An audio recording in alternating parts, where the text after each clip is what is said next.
Two exciting races were completed for each of the fleets on race day 5 of the 470 Europeans. In the men's fleet, we were in for a second day of impressive performance from the Russian team, while Britain's Vegulin and Ainsworth proved consistency pays to hold firm at the front of the women's fleet.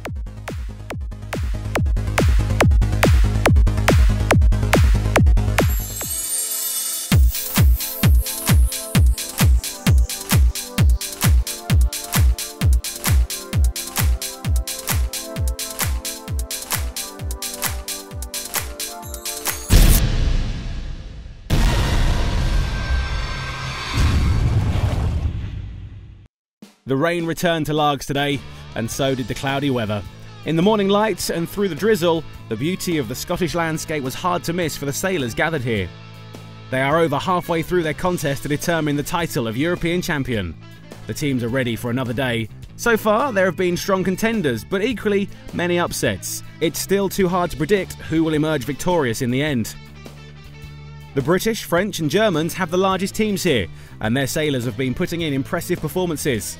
The reigning 470 junior European champions, Kevin Peponnet and Julien Lebrun, had their best race day, as the teams worked their way up the leaderboard. Whilst some of the younger teams looked to the front, would the top 3 teams manage to keep their places and secure a place on the podium in 2 days' time?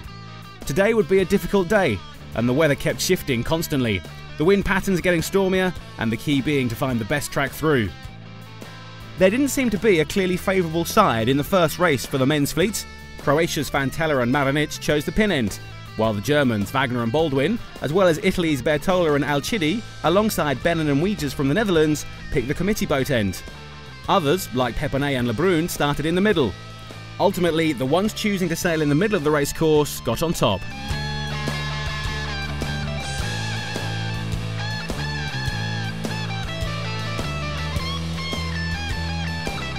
The best track was chosen by Canada's Ramsey and Lee and Greece's pair of Tiboukilis and Kaialis, who led to the first mark and maintained their lead during the outer loop.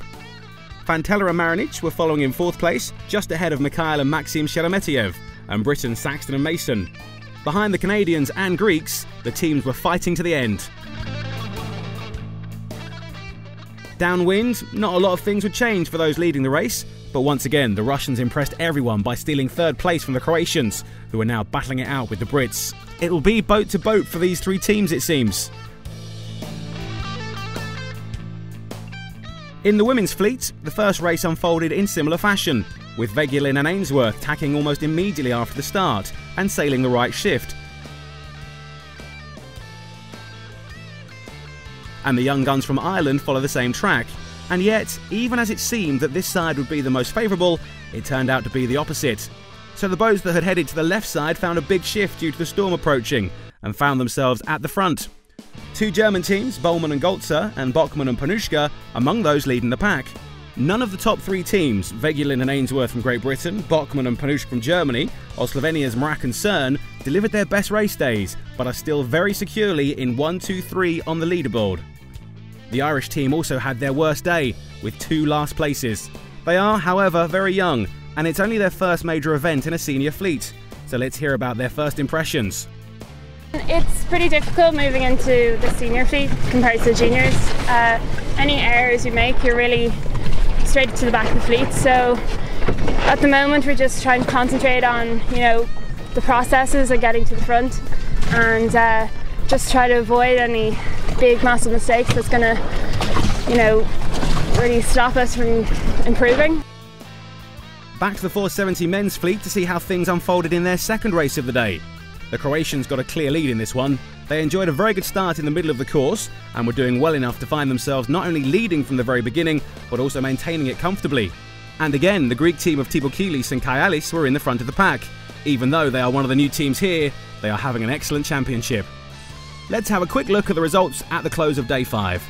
In the men's fleet, Fantela and Marenic are first, but they are now followed by the Russian brothers in 2nd place, while Saxton and Mason are in 3rd place. Vegulin and Ainsworth and Germany's Bockmann and Panuschka are tied on points, with the British having the advantage on tiebreak, and Slovenia's Mrak and Cern in 3rd, so no changes there. That's it from Largs for today. The stormier weather made an appearance as the boats were coming on shore. Tomorrow, races 11 and 12 are scheduled, which will determine the top 10 boats making the cut through to Wednesday's medal race.